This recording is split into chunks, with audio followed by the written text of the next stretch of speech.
What's up, YouTube family? Going into work a little late today. Got some important business to take care of this morning, so fuck them. They'll see me when they see me. Nah, man. It's been kind of slow this week, so they'll be all right. I'll go in there later. But I'm gonna just go ahead and just upload this shit early, man. I want to talk about dopamine fasting. Just like any type of form of fasting. And these motherfuckers cannot drive. Look, y'all, I do not recommend, don't ever upload a video driving on the highways. It's not safe.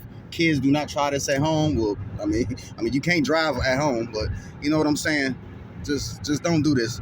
Don't record. Don't be on your phone when you're in the highway. But anyway, it's kind of going against what I'm preaching about today. But just hear me out.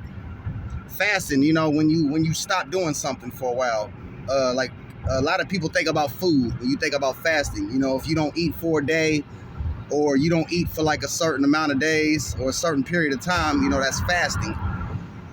Some people go on cursing fasting, where they'll try to go like as long as they can without using any type of profanity, stuff like that, because it's just good for the mind sometimes, to not always being in fuck shit da da da da. I'll make a video about why cursing is called cursing. But yeah, man, reality, dopamine. Dopamine, I talked about this before, something in your brain that makes you feel good. Like anytime you eat some food and you're hungry, it's dopamine that makes you feel like yes. Whenever you're thirsty and you drink water, dopamine releases in your brain. When you look at a naked girl on the internet, dopamine hits your brain. Anything that's pleasurable or rewarding, it produces dopamine in your brain, or your brain produces dopamine. So the problem with that is some of the things that we find pleasurable and rewarding are not actually rewarding. They may be pleasurable, but they're not rewarding. Like they're not good for you. Like drinking pop. When you take a sip of ice cold Pepsi, you feel good. Like you get that dopamine rush. You get that, it feels good. It's satisfying. The problem with that is, pop is bad for you. So your brain only reacts to what it likes, what makes it feel good. Again, that feeling. It's even though it's your brain doesn't always use logic. Your body knows that it's bad, but your brain is telling your body that, yeah, this is good. This is good. Like people that smoke cigarettes, every time they hit a cigarette, they get dopamine releases in their brain. So every bad habit you have, everything that you find yourself doing all the time and you can't stop doing it, these pathways, like we talked about, it's all connected. It's not good for you, man. I'm trying to concentrate while I'm driving this. It's not easy, also. Please bear with me. But like the word dope. A lot of people, when they talk about drugs and shit, they say dope. Or when somebody likes something, they say, yo, man, that's dope. Why do people call things like dope? Why do people say that things are dope when they like it, when it's enjoyable, man? If you hear a song, like, hey, man, that song's dope. Hey, man, have you seen that one show? Yo, that shit was dope. Hey, man, you see that one video of that Molly? Hey, bro, that was dope. Why do they call it the same thing that they call a drug? Because dope is short for dopamine. It's just an abbreviation for dopamine. That's all it is. So when you hear somebody say dope, they're saying dopamine, which is a chemical in your brain that releases whenever you feel rewarded or whenever you feel some type of pleasure or some type of satisfaction. So what I'm inviting y'all to do, as Elliot Host will say, because we don't ask people to do anything. We invite people to do the right thing. I'm not telling y'all what to do. It's your choice.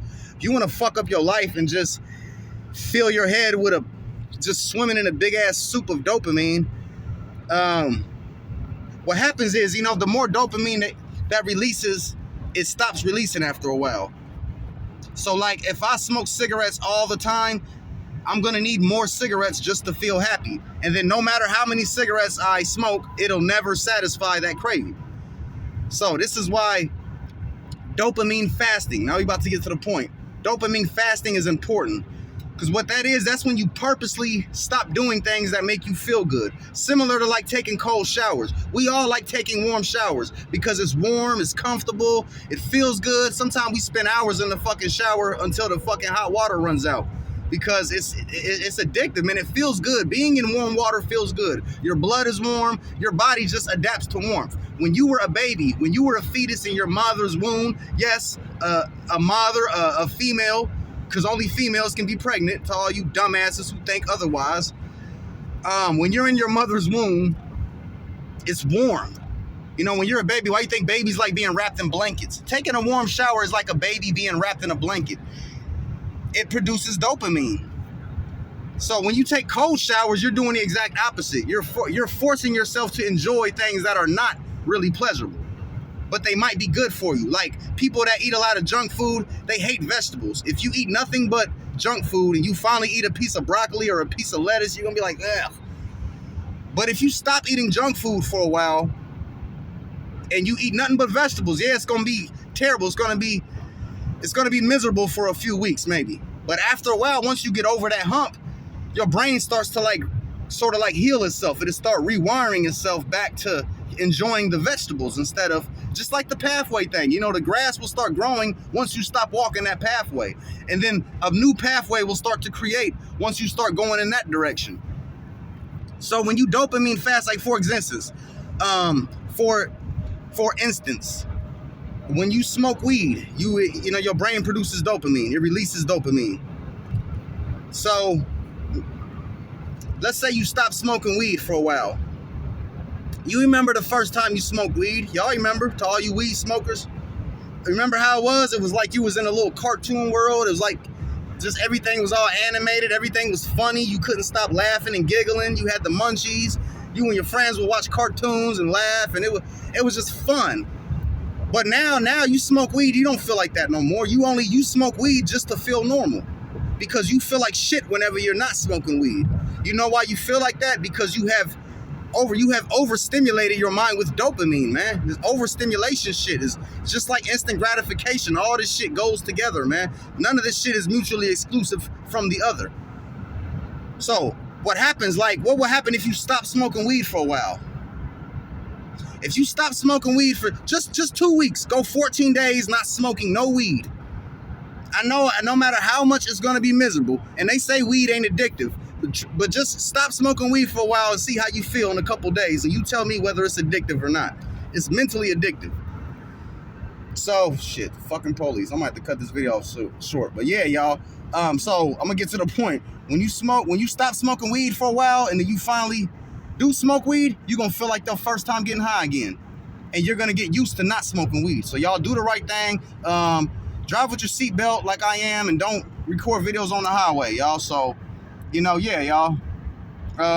Dopamine fasting, man. I'll see y'all tomorrow. Peace.